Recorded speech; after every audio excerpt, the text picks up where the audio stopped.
Parenting കൃത്യമാണെങ്കിൽ അവിടെ parenting കൃത്യമാകാൻ അദ്ദേഹത്തിന് ഔദ്യോഗിക വിദ്യാഭ്യാസങ്ങൾ ആവശ്യമില്ല. പാരന്റിങ് കൃത്യമാണെങ്കിൽ ഔദ്യോഗിക വിദ്യാഭ്യാസം ഇല്ലെങ്കിൽ പോലും കൃത്യമായി നേട്ടങ്ങൾ നേടാനും വലിയ വിപ്ലവങ്ങൾ സൃഷ്ടിക്കാനും കഴിയും. വലിയ മാറ്റങ്ങൾ ഉണ്ടാക്കാൻ പറ്റും. നമ്മുടെ മക്കൾക്ക് ആത്മീയമായി വലിയ ഉയർച്ചയുണ്ടാകാൻ പറ്റും. ഇതിനെല്ലാം പറ്റുന്ന വിധത്തിൽ ഒരു സമൂഹത്തെ വളർത്താൻ ഒരു പാരന്റിനുണ്ടാകേണ്ടത് എന്താണ്? ഒരു രക്ഷിതാവിനുണ്ടാകേണ്ടത് എന്താണ്? 1, കളങ്കമില്ലാത്ത സ്നേഹം. 2, കൃത്യമായ നിലപാടുണ്ടാകണം. 3, ഈ വിഷയത്തിൽ എപ്പോഴും ഒരു ഉപദേശകന്റെ ഉപദേശം തേടുന്ന സ്വഭാവമുണ്ടാകണം. ഈ 3ാമത്തേതിന് പുതിയ കാലത്ത് മെന്ററിങ് എന്ന് പറയും, പഴയ കാലത്ത് നസീഹത്ത് എന്ന് പറയും. പഴയ കാലത്ത് നമ്മുടെ നാടിനെ മാറ്റിമറിച്ച ഏറ്റവും വലിയ വിദ്യാഭ്യാസ വിപ്ലവ പ്രസ്ഥാനമായിരുന്നു ദർസുകൾ. ഏറ്റവും വലിയ ഇൻസ്റ്റിറ്റ്യൂട്ടാണ്, സ്ഥാപനമാണ്, വൈജ്ഞാനിക സ്ഥാപനമാണ് ദർസുകൾ. ഒരു നാട്ടിലൊരു ദർസുണ്ടായാൽ ആ ദർസിൽ വിദേശികളായ കുറേ വിദ്യാർത്ഥികൾ അവിടെ വന്ന് താമസിച്ച് മുഴുസമയവും പഠനത്തിന് വേണ്ടി ജീവിതം ഒഴിഞ്ഞു വെക്കും. കുറേ നാട്ടുകാരായ വിദ്യാർത്ഥികൾ അതേ ദർസിൽ വന്ന് ഒഴിവ് സമയങ്ങളൊക്കെ ഉപയോഗപ്പെടുത്തി പഠിക്കും. ഇതൊന്നും അല്ലാത്ത നാട്ടുകാർ അവരുടെ ജീവിതത്തിൽ മക്കൾക്ക് പഠിക്കണം, മക്കൾക്കൊരു വിവാഹം വേണം, വിവാഹം കഴിഞ്ഞിട്ട് അല്ലെങ്കിൽ മറ്റു ജീവിതവുമായി ബന്ധപ്പെട്ട വ്യത്യസ്ത മേഖലകൾ, ഈ മേഖലകളിലെ വിഷയങ്ങളിലെല്ലാം ഈ ഉസ്താദിനോട് വന്ന് അഭിപ്രായം ചോദിക്കും. ഉസ്താദ് അഭിപ്രായം പറഞ്ഞു കൊടുക്കും. ആ അഭിപ്രായത്തിൻ്റെ പുറകെയാണ് അവർ ജീവിതം സെറ്റ് ചെയ്യുന്നത്. അതുകൊണ്ട് തന്നെ അന്ന് സമൂഹത്തിനൊരു സെറ്റപ്പ് ഉണ്ടായിരുന്നു.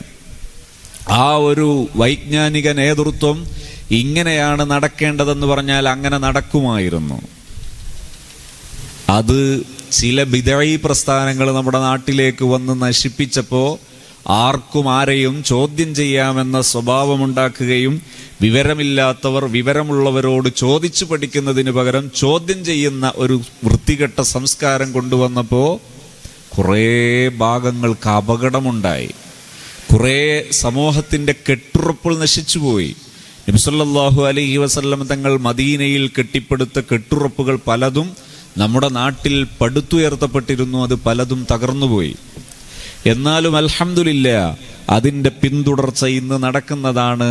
നമ്മുടെ ഈ ലത്തീഫിയ സ്ഥാപനത്തിൽ ശിറിയയിൽ ഇന്ന് നമ്മൾ ഈ കാണുന്ന മുതഅല്ലിമീങ്ങളും ഈ മുതഅല്ലിം വൃന്ദത്തോട് ചേർന്ന് അൽഹംദുലില്ലാ വലിയൊരു സമൂഹം രക്ഷിതാക്കളായും നാട്ടുകാരായും പൗരപ്രമുഖരായും എല്ലാവരും ചേർന്ന് ദീനീ ദഅവത്തുകളിൽ മുന്നിൽ നിൽക്കുന്നതൊക്കെ അതിൻ്റെ ഒരു തുടർച്ചയാണ്. അല്ലാഹു ഇതിനെല്ലാം പൂർവോപരി അഭിവൃദ്ധിയും ഉയർച്ചയും നൽകുമാറാകട്ടെ. എല്ലാ ഖൈറായ വളർച്ചയും അല്ലാഹു നൽകുമാറാകട്ടെ. ആമീൻ. അപ്പോൾ ഞാൻ പറഞ്ഞത് ആ ഒരു സംവിധാനം 3ാമത്തേത്. ഈ 3 വിഷയങ്ങളിൽ പാരന്റിനുണ്ടാകേണ്ട 1ാമത്തത് സ്നേഹമാണ്. എന്താണ് സ്നേഹം? എങ്ങനെയാണ് സ്നേഹം? ഒരു പാരന്റിന് തൻ്റെ കുഞ്ഞിനോട് പ്രഥമദൃഷ്ടിയ പ്രകടിപ്പിക്കുകയും ആ പ്രകടിപ്പിക്കപ്പെട്ടതിൻ്റെ പേരിൽ പ്രകടിപ്പിച്ചതിൻ്റെ പേരിൽ ആ പ്രകടിപ്പിക്കപ്പെട്ട മഫ്ഊലായ ഒബ്ജക്റ്റായ കുട്ടിക്ക് സന്തോഷം അനുഭവപ്പെടുകയും ചെയ്യുന്ന പ്രവൃത്തിയാണ് സ്നേഹം. രക്ഷിതാവിൻ്റെ മനസ്സിൽ സ്നേഹമുണ്ട്, കുട്ടിക്കത് അനുഭവിക്കുന്നില്ല, അതിന് സ്നേഹമെന്ന് പറയുന്നതിന് അർത്ഥമില്ല. ഇവിടെ ബിരിയാണി കൊണ്ടുവച്ചിട്ടുണ്ട്. ഇവിടെ വലിയൊരു ബോക്സിൽ 1000 ബിരിയാണി കൊണ്ടുവന്ന് വെച്ചിട്ടുണ്ട്. 1000 ജനങ്ങൾ, 1000 പേര് ഇവിടെ ഇരിക്കുന്നുണ്ട്. ഈ 1000 പേർക്ക് ഈ ബിരിയാണി കിട്ടാതെ ഇവിടെ ബോക്സിൽ വെച്ചാൽ അത് ഭയങ്കര അപകടമാണ്. ഏതാനും മണിക്കൂറുകൾ കഴിഞ്ഞാൽ അതിൻ്റെ സുഗന്ധം ദുർഗന്ധമാകും. പിന്നെ അത് കളയാൻ പോലും ബുദ്ധിമുട്ടാണ്. അതൊന്ന് വേസ്റ്റായി കളയാൻ പോലും പ്രയാസമായി മാറും. ഇതുപോലെയാണ് സ്നേഹം. സ്നേഹം അതുണ്ടാകണം. അത് മുഖാത്തബിന്, നമ്മൾ ഉദ്ദേശിക്കുന്ന വ്യക്തിക്ക് അത് കിട്ടുകയും വേണം. അപ്പോഴാണ് സ്നേഹത്തിന് സ്നേഹം എന്ന ഫലം ഉണ്ടാകുന്നത്. ഒന്നുകൂടി ഞാൻ പറയാം. പലർക്കും രക്ഷിതാക്കൾക്ക് സ്നേഹമുണ്ട്, പക്ഷെ കുട്ടിക്കത് കിട്ടുന്നില്ല. കുറച്ചു മുമ്പ് ഒരു വിദ്യാർത്ഥിയെയും കൊണ്ട് രക്ഷിതാവ് വരുന്നു. +2 പഠിക്കുന്ന വിദ്യാർത്ഥിയാണ്. ആ വിദ്യാർത്ഥി മെഡിസിൻ ഉപയോഗിച്ചുകൊണ്ടിരിക്കുകയാണ്. സൈക്യാട്രിസ്റ്റ് ഡോക്ടറുടെ മെഡിസിൻ ഉപയോഗിച്ചുകൊണ്ടിരിക്കുകയാണ്. ഈ മെഡിസിൻ ഉപയോഗിച്ചുകൊണ്ടിരിക്കുന്ന ഈ വിദ്യാർത്ഥിക്ക് ആശ്വാസം കിട്ടുന്നില്ല. വീണ്ടും വീണ്ടും മാനസിക പ്രശ്നങ്ങൾ കൂടിക്കൂടി വരികയാണ്. അങ്ങനെ ഈ രക്ഷിതാവും വിദ്യാർത്ഥിയും ഒക്കെ ഒന്നിച്ചിരുന്ന് സംസാരിക്കുന്ന സമയത്ത് ഞാൻ ചോദിച്ചു, എന്തായിരുന്നു ഇങ്ങനെ ആകാനുണ്ടായ കാരണം? അപ്പോൾ അവരെന്നോട് പറഞ്ഞു, സ്കൂളിൽ വെച്ചൊരു തല്ല് കേസ് നടന്നു. ഈ തല്ല് കേസിൽ എൻ്റെ മോൻ പ്രതിയായി. ഇന്നത് വ്യാപകമാണ്. ആർട്ട്, കലാലോകം എന്ന് പറയുന്നത് കുറേ മീഡിയകളുടെ സപ്പോർട്ടുള്ളത് കൊണ്ട് തയച്ചു വളരുന്ന ഒരു വിപണിയാണ്, വലിയ ഒരു വ്യവസായമാണത്. കലാലോകത്ത് പലപ്പോഴും സമൂഹത്തിന് അവരെന്ത് സംഭാവന ചെയ്തു എന്ന് ചോദിച്ചാൽ ഇത്തരം വലിയ വിപത്തുകൾ സംഭാവന ചെയ്തിട്ടുണ്ട് എന്നത് ആർക്കും മറക്കാൻ കഴിയാത്തൊരു പരമമായ ദുരന്ത സത്യമാണ്. സമൂഹത്തിൽ വ്യാപകമായി തല്ലുമാല. വളർന്നു വരുന്ന പുതിയ യുവത്വത്തെ പരസ്പരം തല്ലുന്നത് കഴിവാണ് എന്ന് പഠിപ്പിക്കുന്ന ഒരു സംസ്കാരം. പുതിയ ഒരു ടീമിന് യാത്ര ചെയ്യാൻ വാഹനം സെലക്ട് ചെയ്യുന്ന സമയത്ത് ഒരു ടൂറിസ്റ്റ് ബസ് സെലക്ട് ചെയ്യണമെങ്കിൽ അതിന് പേര് ഹിറ്റ്ലർ എന്നിടണം, അല്ലെങ്കിൽ പിശാച് എന്നിടണം എന്ന തലത്തിൽ മാനസികമായി ഒരു സമൂഹത്തെ മാറ്റിയെടുക്കാൻ കാരണമാകുന്ന സിനിമ പോലെയുള്ള കലാലോകം വലിയ വിപത്തുകൾ ഇവിടെ സൃഷ്ടിച്ചു വെക്കുന്നുണ്ട് എന്നത് ഒരിക്കലും നിഷേധിക്കാൻ കഴിയാത്തൊരു സത്യമാണത്. ഇരിക്കട്ടെ എൻ്റെ വിഷയം. ഈ വിദ്യാർത്ഥി ഇത്തരമൊരു പ്രശ്നങ്ങളിൽ അകപ്പെട്ടത് എവിടെ നിന്നാണ്? ഒരു തല്ല് കേസ്. വിദ്യാർത്ഥികൾ തമ്മിൽ ഗ്രൂപ്പായി തിരിഞ്ഞ് തല്ല് നടന്നു, വലിയ കുലുമാലുണ്ടായി, പ്രശ്നങ്ങളുണ്ടായി, അപകടങ്ങളുണ്ടായി. ആ കൂട്ടത്തിൽ ഈ വിദ്യാർത്ഥിയെ പിടിക്കപ്പെട്ടപ്പോൾ ഈ വിദ്യാർത്ഥിയുടെ ഫാമിലി സിറ്റുവേഷൻ, കുടുംബ സാഹചര്യം വളരെ മികച്ചതാണ്, നല്ല നിലവാരമുള്ളതാണ്. ആ മികച്ച കുടുംബ സാഹചര്യത്തിൽ ഈ കുട്ടി ഇത്തരം ഒരു പോലീസ് കേസിൽ അകപ്പെട്ടപ്പോൾ അത് വലിയ വിഷയമായി ആ ഫാമിലിക്ക്. അത് ആ കുട്ടിക്കും പ്രശ്നമായി. അതിൻ്റെ പരിഹാരത്തിന് വേണ്ടി സൈക്കോളജിസ്റ്റിനെയും ശേഷം സൈക്യാട്രിസ്റ്റിനെയും കാണേണ്ടി വന്നു. അവർ മെഡിസിനിലേക്ക് അഭയം തേടി. മെഡിസിൻ കൊണ്ട് ഫലം ചെയ്യാതായ ഘട്ടം വന്നു. ആ സമയത്ത് ഞാൻ ഈ കുട്ടിയോട് ചോദിച്ചു, മോനെ, നിനക്ക് എന്നോട് ഓപ്പണായിട്ട് സംസാരിക്കാൻ പറ്റുന്ന സിറ്റുവേഷൻ ആണോ? ആ കുട്ടി ഏകദേശം റാപ്പോ സെറ്റിൽഡ് ആയതിനു ശേഷം ഓക്കെ പറഞ്ഞപ്പോൾ ഞാൻ സംസാരിച്ചു. അതിൻ്റെ മർമ്മപ്രധാനമായ പോയിന്റിലെത്തിയപ്പോൾ ആ കുട്ടി എന്നോട് പറഞ്ഞു, ഒരു സത്യം എനിക്ക് പറയാനുണ്ട്. ഞാൻ ചോദിച്ചു, എന്താ?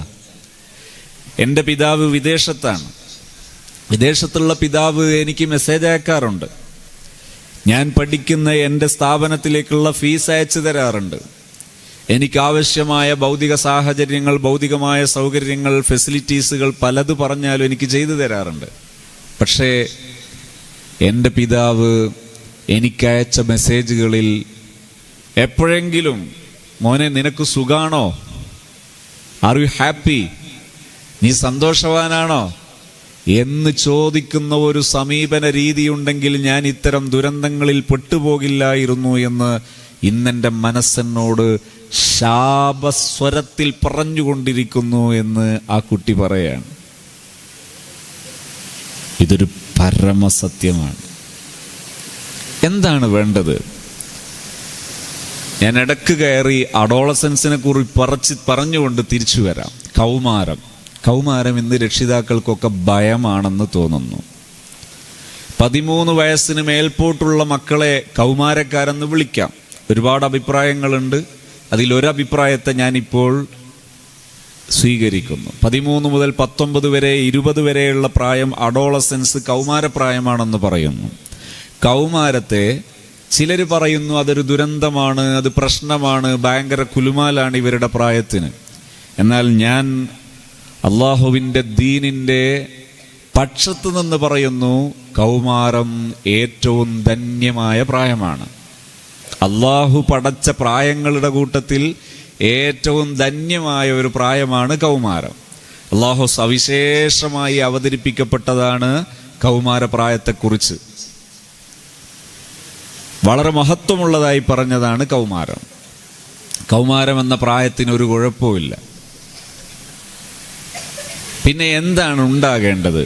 കൗമാരം വളരെ ശക്തിയുള്ള, പവറുള്ള, വളർച്ചയുള്ള, നല്ല ചിന്തയുള്ള നല്ല പ്രായമാണ്. നിങ്ങളൊരു കൗമാരക്കാരനോട് ചോദിക്കൂ, നീ എന്താണ് സെലക്ട് ചെയ്യുന്നത്? ഒരു കൗമാരക്കാരൻ പറയുന്നു, എനിക്ക് മിലിറ്ററിയിൽ ജോലി ചെയ്യണം. അവനോട് ചോദിക്കുന്നു, നീ എന്തിനാണ് മിലിറ്ററിയിൽ ജോലി ചെയ്യുന്നത്? എനിക്ക് നാടിനെ സംരക്ഷിക്കുന്ന ആളാകണം. ഒരു കൗമാരക്കാരനോട് ചോദിക്കും, നീ എന്താണ് നിന്റെ ലൈഫിൽ തിരഞ്ഞെടുക്കാൻ പോകുന്നത്? അവൻ പറയുന്നു, എനിക്കൊരു വക്കീലാകണം. അവനോട് ചോദിച്ചു നോക്കും, നീ എന്തിനാണ് വക്കീലാകുന്നതെന്ന്?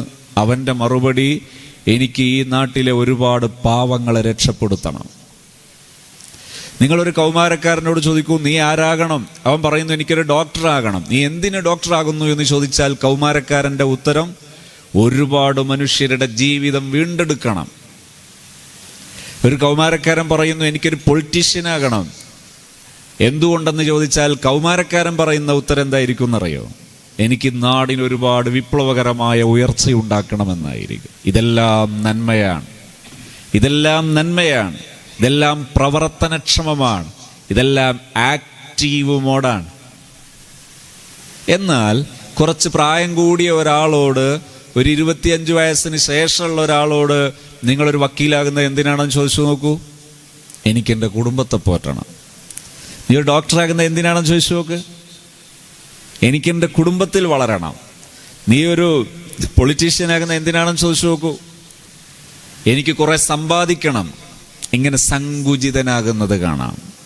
സങ്കുചിതത്വമില്ലാത്ത വിശാല മനസ്സുള്ള പ്രായമാണ് കൗമാരം. ഈ പ്രായത്തിൽ രക്ഷിതാക്കൾ ചെയ്യേണ്ടത് എന്താണ്? ഹബീബായ റസൂലുള്ളാഹി സ്വല്ലല്ലാഹു അലൈഹി വസല്ലമ തങ്ങളെ ഇത്തിബാഅ് ചെയ്യണം. നബി തങ്ങളുടെ മാർഗത്തെ ഫോളോ ചെയ്യണം. നബി തങ്ങൾ പറഞ്ഞത് എന്താ? അക്രിമു ഔലാദക്കും. മക്കളോടുള്ള സമീപനത്തിൽ വളരെ മാന്യമായി സമീപിച്ച് മുന്നോട്ട് പോകണം. ഞാൻ ഈ സംസാരിക്കുമ്പോൾ എൻ്റെ ലക്ഷ്യം പാരൻസ് ആണ് എന്നതുകൊണ്ട് ഞാൻ ഒരു ഭാഗം ബോധപൂർവം മറക്കുന്നുണ്ട്. എൻ്റെ മുന്നിലിരിക്കുന്ന വളരെ പ്രിയപ്പെട്ട മക്കളെ തൽക്കാലം ഞാൻ മറന്ന് സംസാരിക്കുകയാണ്. കണ്ടില്ലെന്ന് നടിച്ച് സംസാരിക്കാൻ. മക്കളോട് എനിക്കൊരു കാര്യം ഇടയ്ക്ക് പറയാനാണ്. അതെന്താ അറിയോ? നമ്മുടെ രക്ഷിതാക്കളിലോ അധ്യാപകരിലോ എവിടെയെങ്കിലും ഏതെങ്കിലും ഒരു വിഷയങ്ങളിൽ ഒരു പോരായ്മയുണ്ടായാൽ ആ പോരായ്മയുടെ പേരിൽ പ്രക്ഷുബ്ധരാകാതെ, നമ്മുടെ ജീവിതം കളയാതെ, പേരുദോഷങ്ങൾ നേടാതെ, അപ്പോൾ പോലും എൻ്റെ ജീവിതത്തിൽ ഉയർന്ന ഒരാളാകണം, എൻ്റെ ജീവിതത്തിൽ ഒരു മഹത്വമുള്ള മുഅ്മിനാകണം, നേട്ടമുള്ളൊരു സത്യവിശ്വാസിയാകണം, ജീവിതം വിജയിച്ചു മുന്നോട്ട് പോകുന്ന ഒരു പൗരനാകണം എന്ന ചിന്താഗതി എൻ്റെ പ്രിയപ്പെട്ട മക്കൾക്ക് എപ്പോഴും ഉണ്ടാകണം. രക്ഷിതാക്കൾക്ക് എവിടെയെങ്കിലുമൊക്കെ ചില്ലറ മിസ്റ്റേക്ക് പറ്റിയാലും അതിൻ്റെ പേരിലൊന്നും നമുക്ക് പേരുദോഷം വരരുത്. നമ്മൾ തകർന്നു പോകരുത്. നമ്മൾക്ക് എവിടെയെങ്കിലും ഇകഴ്ത്തപ്പെടുന്ന ഒരു സാഹചര്യം വരരുത്. ഇൽമിനോട് ചേരാത്ത ജീവിത രീതിയുള്ളവരായി നമ്മൾ മാറരുത്. അറിവിനോട് ചേരാത്ത ജീവിത രീതിയുള്ളവരായി നമ്മൾ മാറരുത്. സ്വഭാവത്തിൽ മോശമായി പോകരുത്. രക്ഷിതാക്കൾക്കോ ഗുരുനാഥന്മാർക്കോ സന്തോഷം നൽകാൻ കഴിയാത്ത കഴിവുകെട്ടവരായി നമ്മൾ മാറിപ്പോകരുത്. തല്ലുമാലയിലൊക്കെ പെടുന്നത് എന്തുകൊണ്ടാണ്? ചിലരൊക്കെ വിചാരിക്കുന്നത് സഹപാഠിയെ തല്ലിത്തോൽപ്പിച്ചാൽ കഴിവാണ്. അതേത് ഗുണ്ടക്കും കഴിയും. ഒരു വിദ്യാഭ്യാസവും ഇല്ലാത്ത വെറും മൃഗങ്ങളുടെ കഴിവ് മാത്രമുള്ള, ആരോഗ്യം മാത്രമുള്ള ഗുണ്ടകൾ, അവർക്കൊക്കെ കഴിയുന്നതാണ് തല്ലിത്തോൽപ്പിക്കൽ. മനുഷ്യന്റെ കഴിവ് അറിവാണ്, ആർട്ടാണ്. മനുഷ്യൻ എങ്ങനെയാണ് മറ്റൊരാളെ തോൽപ്പിക്കേണ്ടത്? ഇത്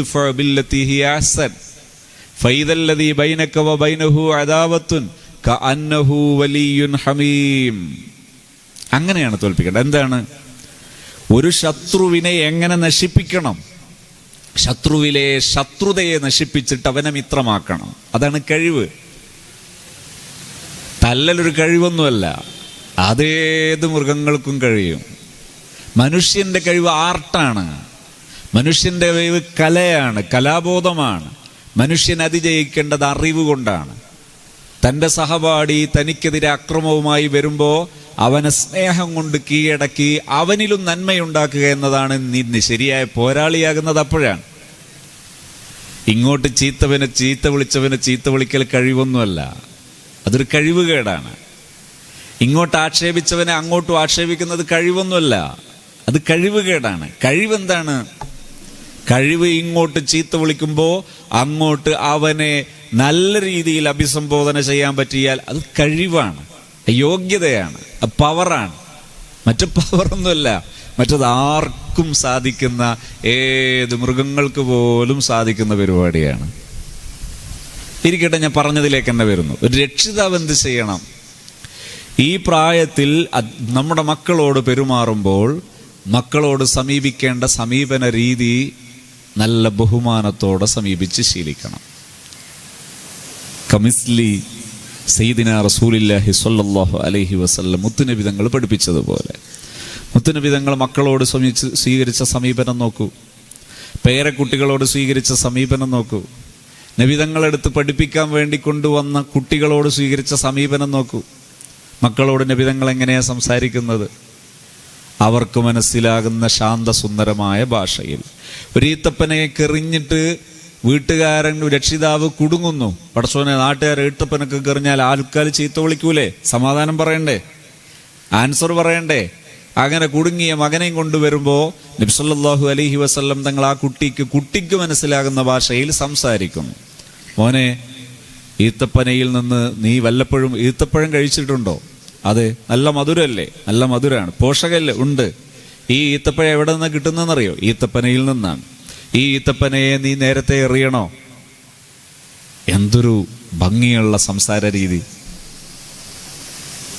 അവിടെ പ്രക്ഷുബ്ധമായി ആക്ഷേപിച്ച്, ശകാരിച്ച്, ഭയപ്പെടുത്തി, ഭീഷണിപ്പെടുത്തി കാര്യം നേടാം എന്ന് അധ്യാപകരെ നബിതങ്ങൾ പഠിപ്പിച്ചിട്ടില്ല. രക്ഷിതാക്കളെ നബിതങ്ങൾ പഠിപ്പിച്ച ബശ്ശിറു വലാ തുനഫിറു. മക്കളോടൊക്കെ നല്ല സന്തോഷകരമായി പെരുമാറണം. വീട്ടിലേക്കൊക്കെ ചെല്ലുമ്പോൾ മക്കളോട് എന്ത് ചെയ്യണം? അസ്സലാമു അലൈക്കും, മുഖത്ത് നോക്കി പുഞ്ചിരിച്ച് സലാം പറയണം, മുസാഫഹത്ത് ചെയ്യണം, ആലിംഗനം ചെയ്യണം, അവർക്ക് ചുംബനം നൽകണം, അവരെ അണച്ചുകൂട്ടണം, വിവരങ്ങൾ ചോദിക്കണം. ഇവിടെയാണ് സ്നേഹം എന്ന് പറയുന്നതിൻ്റെ പ്രാധാന്യം. പലപ്പോഴും രക്ഷിതാക്കൾ പിഴച്ചു പോകുന്നത് ഈ വിഷയത്തിൽ ഇവിടെയാണ്. ഒരു ദിവസം എൻ്റെ അടുത്തൊരു രക്ഷിതാവ് വളരെ പ്രയാസത്തോടുകൂടെ ഇരുന്ന് കരയുകയാണ്. വളരെ പ്രായമുള്ള, അതേസമയത്ത് നല്ല ആരോഗ്യമുള്ള, നല്ല ആഫിയത്തുള്ള, സുന്ദര സുമുഖനായ മനുഷ്യൻ. അദ്ദേഹം കരയുന്നത് സ്വന്തം മകൻ. ഈ മകൻ നല്ല ആരോഗ്യമുള്ള മനുഷ്യൻ. ആ ആരോഗ്യമുള്ള 16-കാരനായ മകന്റെ കാര്യത്തിൽ പിതാവ് സങ്കടപ്പെട്ട് കരയാണ്. ഞാൻ ചോദിച്ചു, എന്തു പറ്റി? അദ്ദേഹം പറഞ്ഞു, എൻ്റെ മകന് അവന് ഫോണ് വേണമെന്ന് പറഞ്ഞപ്പോൾ ഞാൻ ഫോണ് വാങ്ങിച്ചു കൊടുത്തു. അവന് വാഹനം വേണമെന്ന് പറയുമ്പോൾ എൻ്റെ വാഹനം ഞാൻ കൊടുത്തു.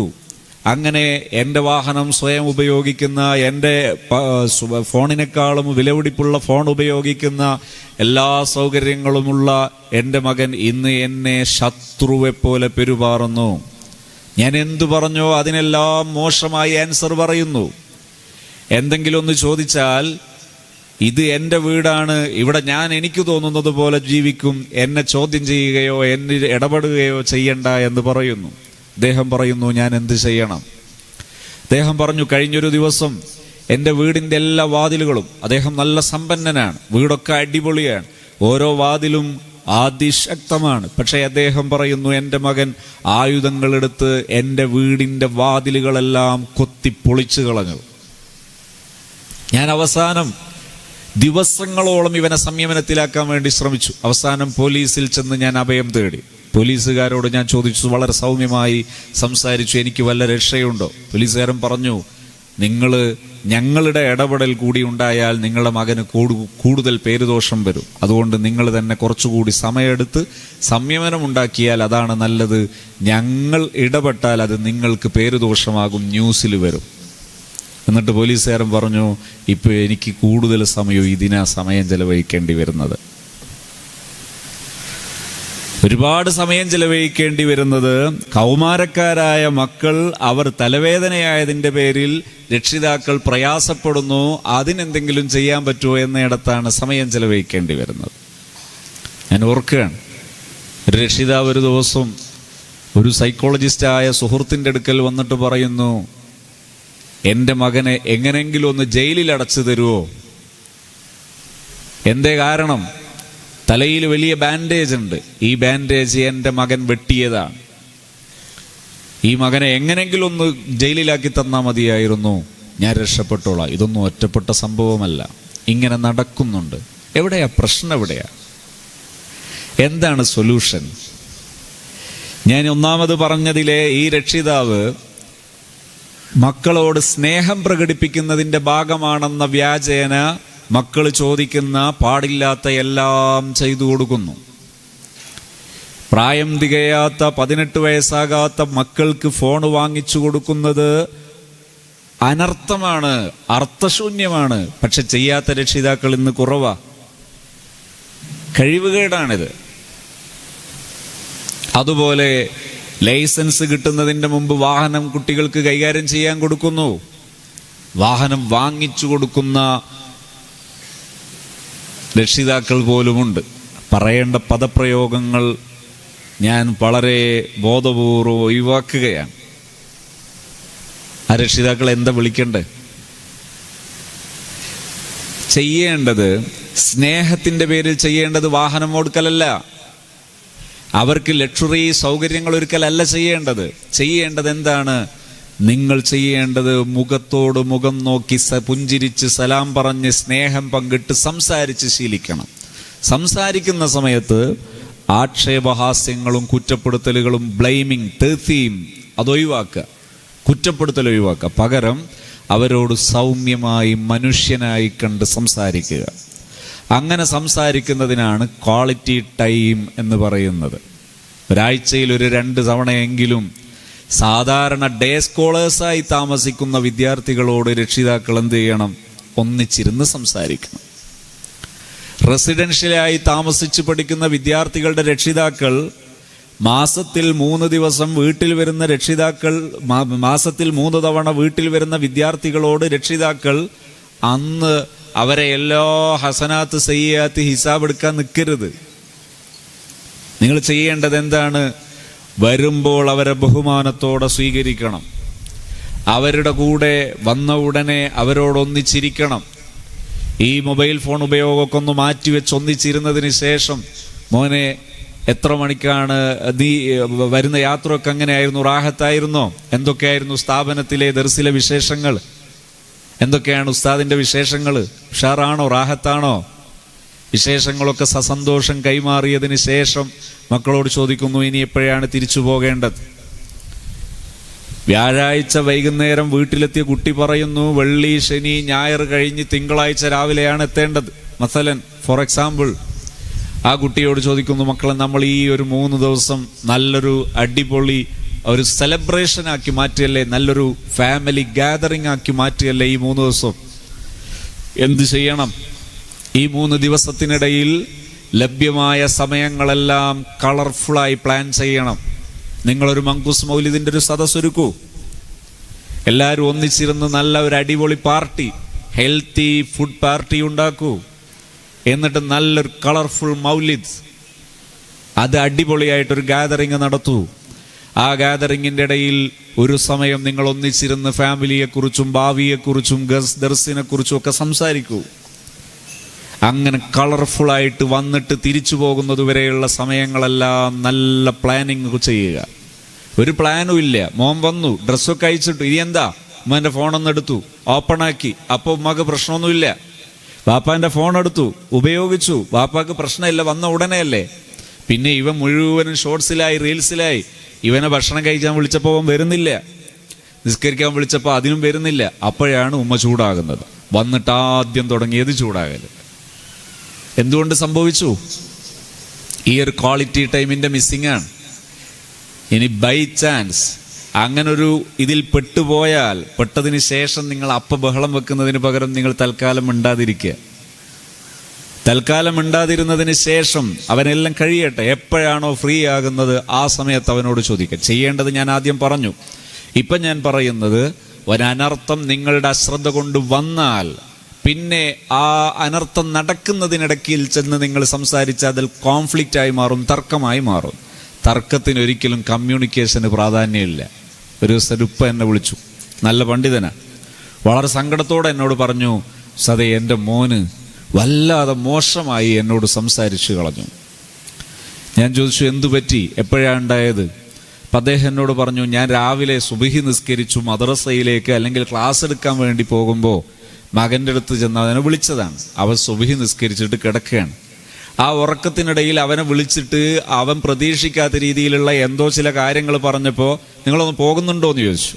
അത് ഇയാൾക്ക് താങ്ങാൻ പറ്റിയില്ല. അവൻ ഉറക്കത്തിലാണ്. സത്യത്തിൽ ഒരാൾ ഒരു കോൺഫ്ലിക്റ്റ് മോഡിൽ സംസാരിക്കുമ്പോൾ ഒരിക്കലും നീതിയും ന്യായവും ഒന്നും ഉണ്ടാവില്ല. അതുകൊണ്ട് കോൺഫ്ലിക്റ്റ് മോഡിൽ കമ്മ്യൂണിക്കേറ്റ് ചെയ്യരുത്. തർക്കത്തിനിടയിൽ ആശയവിനിമയം നടത്താമെന്ന് കരുതരുത്. തർക്കത്തിനിടയിൽ ചെന്ന് ആശയവിനിമയം നടത്തിയാൽ രണ്ടാളും തമ്മിൽ തർക്കം കൂടുമ്പോൾ അവിടെ ചെന്നിട്ട് അയാളോട് വിവരം ചോദിച്ചാൽ അടി ഇങ്ങൾക്കും കൂടെ കിട്ടും. പിന്നെ എന്തിനാന്ന് ചോദിച്ചിട്ട് കാര്യം ഉണ്ടാവില്ല. സ്വാഭാവികമാണ്. അതുകൊണ്ട് പ്രശ്ന സങ്കീർണമായി കഴിഞ്ഞാൽ പിന്നെ നിങ്ങൾ എന്ത് ചെയ്യണം? എപ്പോഴാണോ അവരോടൊരു ഫ്രീ ടൈം കിട്ടുന്നത് അത് വെയിറ്റ് ചെയ്യണം. പിന്നെ ആ ഫ്രീ ടൈമിനിടയിൽ അവരോട് കമ്മ്യൂണിക്കേറ്റ് ചെയ്യണം. ഉള്ളതുള്ളതുപോലെ സത്യസന്ധമായിട്ട് അവരോട് പറയണം. സംസാരിക്കുന്ന സമയത്ത് എപ്പോഴും ബഹുമാനത്തോടെയും ആദരവോടെയും സംസാരിക്കണമെന്ന് രത്നചുരുക്കം. മക്കളോട് എല്ലാം കൽപ്പിച്ച് സംസാരിക്കുക. നിങ്ങൾ അലി കുഞ്ഞുസ്താദിൻ്റെയൊക്കെ സംസാരം കേട്ടിട്ടില്ല? നവറല്ലാഹു ബർക്കതുഹു. അള്ളാഹു മഹാനവറുകളുടെ മദത് നമുക്കെല്ലാവർക്കും നമ്മുടെ ജീവിതത്തിൽ ഉടനീളം അള്ളാഹു നൽകുമാറാകട്ടെ. ആ സംസാരം നിങ്ങൾ കേട്ടിട്ടില്ലേ? എത്ര സുന്ദരമാണ് ആ സംസാരം, എത്ര സോഫ്റ്റാണ് ആ സംസാരം. സംസാരം സോഫ്റ്റ് ആയത് വകയിൽ ആരെങ്കിലും ചീത്തയായിട്ടുണ്ടോ? നമ്മളൊന്ന് പഠിച്ചു നോക്ക്. ആ സംസാരം അത്ര സോഫ്റ്റായി പോയ വകയിൽ ആരെങ്കിലും ചീത്തയായി പോയിട്ടുണ്ടോ? ഇല്ല, ആകില്ല എന്നതാണ് സത്യം. അപ്പൊ നമ്മൾ എന്ത് വേണം? മുത്തുനബി സല്ലല്ലാഹു അലൈഹി വസല്ലമ തങ്ങൾ പഠിപ്പിക്കുന്ന ഈ ഒരാശയം ജീവിതത്തിൽ പ്രയോഗിക്കണം. ജീവിതത്തിൽ പ്രയോഗിക്കുന്ന സമയത്ത് മാറ്റമുണ്ടാകും. പ്രത്യേകിച്ച് കൗമാരക്കാരാകുന്ന സമയത്ത് അവർക്ക് പ്രായം കൊണ്ടൊരു കൺഫ്യൂസ്ഡ് ഏരിയയാണത്. ചെറിയൊരാശയ വ്യക്തത കുറയുന്നൊരു സമയമാണത്. എന്തുകൊണ്ടെന്നറിയോ? ഒരു 13, 14, 15 ആകുമ്പോൾ സ്വഭാവത്തിൽ ചെറിയ മാറ്റം വരും, ശരീരത്തിലും ചെറിയ മാറ്റം വരും. മീശയൊക്കെ ചെറുതായിട്ട് മുളക്കും, താടിയിലൊക്കെ ചെറുതായിട്ട് രോമം വരും, ശബ്ദം ചെറുതായിട്ട് മാറും. നേരത്തെയുള്ള സോഫ്റ്റ് സൗണ്ട് കുറച്ച് ഹാർഡ് സൗണ്ടായിട്ട് മാറും, കുറച്ച് കഠിനമായ സൗണ്ടായിട്ട് മാറും. അതുപോലെ ചിലപ്പോഴൊക്കെ സാധാരണ സ്നേഹത്തോടെ സംസാരിച്ച സമയത്ത് ഒന്ന് മാറി സംസാരിക്കുന്നൊരു പ്രവണതയൊക്കെ ഉണ്ടാകും. ഈ പ്രവണതയൊക്കെ ഉണ്ടാകുമ്പോൾ അതിനൊന്നും ബഹളം വെക്കുകയല്ല ചെയ്യേണ്ടത്. പിന്നെ അവരുടെ കൂടെ ഏതെങ്കിലും അരുതായ്മകൾ ശ്രദ്ധയിൽപ്പെട്ടിട്ടുണ്ടെങ്കിൽ അവരോട് ചോദിക്കണം, മോനെ എനിക്കൊരു കാര്യം നിന്നോട് പറയാനുണ്ടായിരുന്നു, നിനക്കിപ്പോൾ ഒരു മനസ്സ് റെഡിയാണോ? ഓക്കെ ആണെന്ന് പറഞ്ഞാൽ അവനോട് പറയുന്നു, ഇന്ന കാര്യം നിന്റെ സംസാരത്തിൽ ഇച്ചിരി മോശമായി എനിക്ക് തോന്നുന്നുണ്ട്, എന്താ നിനക്ക് തോന്നുന്നത്? ഇതിൽ നല്ലതിന്നതാണ്, നല്ല റൂട്ടിലേക്ക് എൻ്റെ മോൻ മാറണം. ഈ ഭാഷ ഡയറക്റ്റ് ഫോം ഉപയോഗിക്കണം, ഇൻഡയറക്റ്റ് ഫോം ഉപയോഗിക്കരുത്. എന്ന് പറഞ്ഞാൽ മോനോട് ചോദിക്കാണ്, ഇത് കാണുന്നില്ല ഈ നാട്ടിൽ എത്ര മക്കളുണ്ട്, നിന്നെ പോലെ ആരാ ഉള്ളത്, ഒന്ന് നന്നായിക്കൂടെ? എപ്പോഴാ നീയൊക്കെ നന്നാവല്? നീ ചുമരിൻ്റെ നേരെ നിന്നിട്ടൊന്ന് വരച്ചു നോക്ക് എത്ര വലുപ്പമുണ്ട്. ഇങ്ങനെയല്ല പറയേണ്ടത്. ഇത് ഇൻഡയറക്റ്റ് ഫോമാണ്. പകരം മക്കളോട് പറയേണ്ടത്, മോനെ നീ നല്ല മോനാണ്, നീ ഇത്രയും കാലം എനിക്ക് പ്രിയപ്പെട്ട മോനാണ്, ഇവിടുന്ന് അങ്ങോട്ടും എനിക്ക് നിന്നോട് ഇഷ്ടവും സ്നേഹവും ബഹുമാനവും ഒക്കെയാണ്. എൻ്റെ ജീവിതത്തിൽ നീ വലിയൊരു പ്രതീക്ഷയാണ്, അതുകൊണ്ട് എനിക്ക് നിന്നോട് ചില കാര്യങ്ങൾ പറയാനുണ്ട്, ഞാനൊന്ന് പറഞ്ഞോട്ടെ. അപ്പോൾ അവൻ പറയുന്നു, ഇപ്പം ഞാനിപ്പോൾ വലിയൊരു പരീക്ഷയുടെ ബേജാറില്ല, അപ്പോൾ എപ്പോഴാണ് നമ്മൾ ഇരുന്ന് സംസാരിക്കുക? അത് നമുക്ക് 23 കഴിയട്ടെ, അന്ന് സംസാരിക്കാം. അന്നായിക്കോട്ടെ, അന്ന് സംസാരിക്കാം. അന്ന് സംസാരിക്കണം. അല്ലാതെ നമുക്ക് തോന്നുമ്പോൾ പറയാനുള്ളത് ഇടിച്ചു കയറി പറയുന്ന ശൈലിയല്ല വേണ്ടത് എന്നാണ് ഹബീബ റസൂലുള്ളാഹി സ്വല്ലല്ലാഹു അലൈഹി വസല്ലമ തങ്ങളുടെ അധ്യാപന സുരത്തിൻ്റെ യഥാർത്ഥ അർത്ഥം അങ്ങനെയാണ്. അങ്ങനെ വേണം മക്കളോട് സമീപിക്കാൻ.